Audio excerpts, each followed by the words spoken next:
नमस्कार my YouTube family, welcome back to my channel. Friends, आप सभी लोग कैसे हैं? आशा करते हैं कि आप सभी लोग बहुत ही अच्छे होंगे। तो आज हम मानसून स्पेशल टिप्स लेकर आ गए हैं, जिससे आपके घर के काफ़ी मुश्किल काम जो है वो आसान होने वाले हैं। वीडियो हमारी पसंद आए तो चैनल को सब्सक्राइब करना बिल्कुल भी ना भूलें। तो आइए आज का टिप नंबर 1 देख लेते हैं। जैसे कि इस समय बारिश की मौसम है और बहुत ही ज़्यादा हमारे फेस पे स्वेटिंग हो रही है, जैसे कि पसीना आते हैं, जिसकी वजह से हमारे जो फेस के बिंदी हैं वो हमेशा गिर जाते हैं।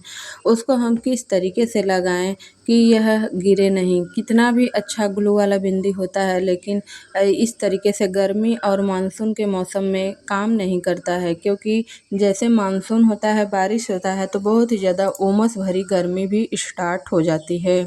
तो इस तरीके से जब भी आप बिंदी को लगाएं, कोई भी टैल्कम पाउडर को अपने फोरहेड पे लगा लीजिए, थोड़ा सा ही लगा लीजिए, तो जिससे कि सारा जो स्वेटिंग है वो ख़त्म हो जाएगा और बिंदी आपका लंबे टाइम तक टिका रहेगा, गिरेगा नहीं। एक बार अगर अच्छे से लग जाएगा तो गिरेगा नहीं। तो देखिए, इस तरीके से टल्कम पाउडर को पहले आप अपने बॉडी पे लगा लीजिए, उसके बाद इस तरीके से बिंदी को लगाइए, एकदम बढ़िया से चिपक जाएगा। देखिए, यहाँ पर जल्दी नहीं निकल रहा है। आइए अगला टिप्स देख लेते हैं। जैसे कि इस समय धूप कम हो रही है और बारिश में सीलन भरी बदबू जो होती है वो हमेशा रहती है कपड़ों के अंदर।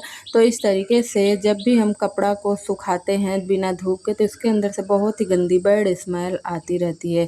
तो इसके लिए हमें करना क्या है कि कोई भी डिओड्रेम हो जो उसको आप जो इस बॉडी स्प्रे या फिर इस तरीके से परफ्यूम हो, उसको इस तरीके से कपड़े के ऊपर ज़रूर मार के रखें, नहीं तो इसके अंदर बहुत ही गंदा स्मेल आने लगेगा।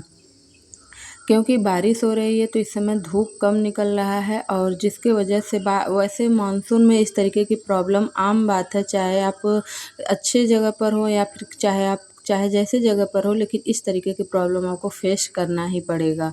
तो देखिए, यहाँ पर कपड़ों के ऊपर इस तरीके से डिओड्रेंट मार के तब आप रखेंगे तो इसके अंदर बैड स्मेल नहीं आएंगी।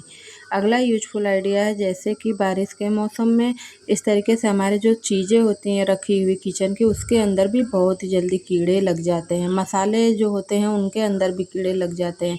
तो आप इन सभी चीज़ों को ध्यान दीजिए। तो जैसे यहाँ सोया बड़ी है, इसके अंदर भी कीड़े बहुत ही जल्दी लग जाते हैं, और यहाँ पर सोयाबीन है और जो चना की दालें होती हैं, तो इन सभी को बहुत ही ज़्यादा केयर करना ज़रूरी होता है। तो यहाँ पर जैसे कि है जो सोया बड़ी है, यह ख़राब ना हो, और साबूदाना जो हमारा है यह ख़राब ना हो, क्योंकि व्रत में कभी कभी इस्तेमाल होता है।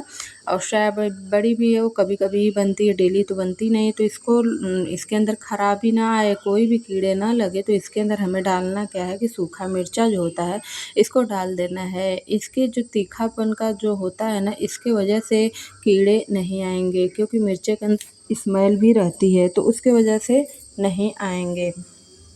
देखिए, यहाँ पर अगला यूज़फुल आइडिया है, बारिश की वजह से हमारे घरों के अंदर बहुत ही गंदी बैड स्मेल भी आ जाती है। तो यहाँ पर हमने लिया है, जो मंदिर में हमारी धूप बत्ती जलती है, उनको जो लास्ट में बची होती है धूप बत्ती, सारे धूप बत्ती को इकट्ठा किए। पूरी धूप बत्ती जल जाती है, लेकिन जो लास्ट में रहती है वो बची रहती है। तो इस तरीके से हमने इकट्ठा किया था, और उसके अंदर कपूर डाल दिया है, 2 टेबलेट का कपूर डाल दिया है। उसके बाद यहाँ पर हम 1 तेज़पत्ता डाल दिए हैं। यह तरीका आप अपने घर में डेली ही करिए। इसके वजह से बैड स्मेल तो दूर ही रहेंगी, साथ ही साथ नेगेटिविटी भी दूर रहेंगी, और चींटियाँ वगैरह नहीं आएंगी घर में, मक्खी वगैरह नहीं आएंगे। और बारिश के मौसम में जो पंखे वाले कीड़े होते हैं वो भी बहुत ज़्यादा आते हैं। तो इस तरीके से आप अगर धुआं दिखाएंगे ना, तो इन सभी चीज़ों से आपको छुटकारा मिल जाएगा। देखिए, यहाँ पर इसको जला देना है, जब पूरा जल जाए तो इसको बुझा देना है। इसके जो धुआं है ना, इसी की वजह से आपके घर में से नेगेटिविटी तो जाएगी ही, बहुत ही अच्छा फ्रेगनेंस बना रहेगा, सारी चीज़ों से छुटकारा मिलने वाला है। अगला यूज़फुल आइडिया है, जैसे कि बारिश वगैरह में हमारे सिंक एरिया से भी कीड़े आने स्टार्ट हो जाते हैं, वह ना आए और बैक्टीरिया फ्री रहे हमारा किचन। उसके लिए यहाँ पर हमने 1 कटोरी में पानी लिया है, उसमें आधा चम्मच नमक डाला है, और आधा ढक्कन के करीब इसमें डेटॉल डाला हुआ है। इन सारी चीज़ों को हमें मिक्स कर लेना है इस तरीके से।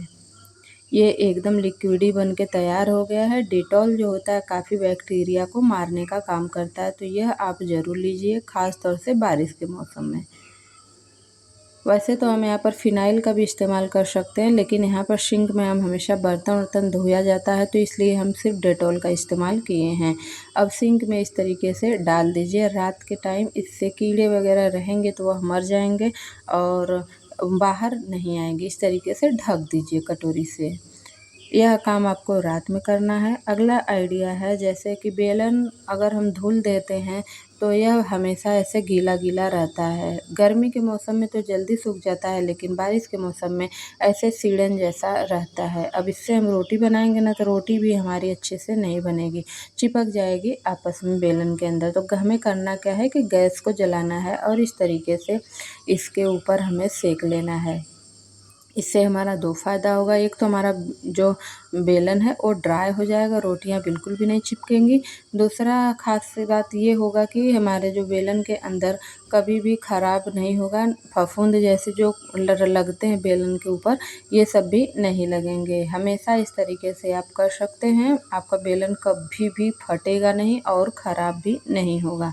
तो ये सब तरीका अगर आपको पता रहेगा तो आप अपने घर गृहस्थी को बहुत ही आसानी से चला पाएंगे। तो देखिए यहाँ पर सारे जो पानी है, नमी है, वो सूख चुकी है। अगला आइडिया है, जैसे कि चना का दाल हम लोग बनाते हैं, तो कई बार क्या होता है कि जो चना के दाल होते हैं उसमें अच्छा टेस्ट नहीं आता है, और कई बार तो चना की दाल जल्दी गलता भी नहीं जब मसाला वाला बनाते हैं। तो जब भी आप चना दाल बनाएं तो यहाँ पर पहले हल्दी और नमक डाल के मीडियम फ्लेम पे 2 सीटी लगा के आप बॉयल करके उसे बाहर निकाल दीजिए। उसके बाद फिर से गैस के ऊपर कुकर रखिए और उसके अंदर तेल मसाला जो भी होते हैं बेसिक मसाले, प्याज का तड़का दे के उसके ऊपर से आप दाल को फिर से डाल के 2 सीटी लगाएंगे 2 बार में, तो आपका दाल जो है बहुत ही ज़्यादा टेस्टी बनेगा। जैसे कि मैं यहाँ पर अभी आपको दिखाऊंगी। यहाँ पर मैंने दाल को पहले एक बार 2 सीटी में बॉयल कर लूँगी। जब दाल अच्छे से बॉयल हो जाएगा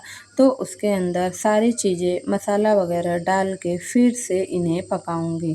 तो ऐसे में कई बार लोग चना दाल को गलाने के लिए बेकिंग सोडा का इस्तेमाल करते हैं, वह टेस्ट में गड़बड़ कर देता है, टेस्ट अच्छा नहीं आता है। तो इस तरीके से बनाएंगे तो देखिए दाल कितना बढ़िया टेस्टी बन के तैयार हो गया। इसके अंदर हम मसाला वाली बड़ी को डाल दिए हैं, और इस मानसून में इस तरीके की दालें खाना बहुत ही ज़्यादा अच्छा लगता है। तो आप लोग भी बनाइए। अगर रेसिपी चाहिए तो कमेंट्स बॉक्स में बताइएगा, और मेरी वीडियो अगर आपको पसंद आई हो तो हमारे चैनल को सब्सक्राइब करिए, लाइक करिए एंड शेयर करना बिल्कुल भी नहीं भूलें।